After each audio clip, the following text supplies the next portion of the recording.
আসসালামু আলাইকুম। আগামীকাল আর্জেন্টিনার তৃতীয় ও শেষ ম্যাচ নিয়ম রক্ষার জর্ডানের বিপক্ষে। এই ম্যাচে সম্ভাবনা রয়েছে আহ, নিয়মিত অধিনায়ক লিওনেল মেসির সেকেন্ড হাফে খেলার। এই ম্যাচে একাদশটা কেমন হবে আমরা একটু আপনাদেরকে বলি।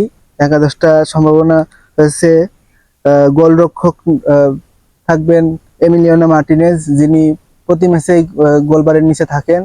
একটি দলের আহ, নির্ভরযোগ্য একজন গোলরক্ষক। মন্টিয়েল থাকবেন।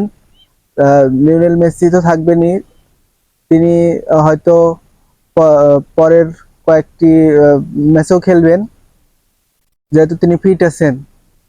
কিন্তু এই ম্যাচে হয়তো পরের আহ, মানে 45 মিনিট খেলবেন বা শেষ কয়েক মিনিট খেলতে পারেন।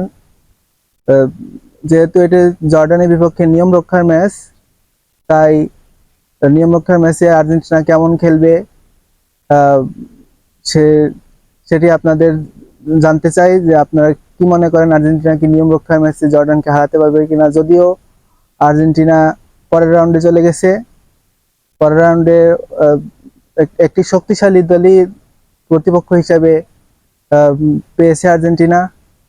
তাদেরকে যদি হারাতে পারে তাহলে আর্জেন্টিনার জন্য আরো একটি কাপ নেওয়ার সম্ভাবনা থাকবে এবং লিওনেল মেসির গোল্ডেন বুট জিতারও সম্ভাবনা থাকবে। আহ, শুভকামনা রইল আর্জেন্টিনার জন্য, শুভকামনা রইল লিওনেল মেসির জন্য, শুভকামনা রইল তাদের গোলরক্ষক আহ, এমিলিয়ানো মার্টিনেজের জন্য।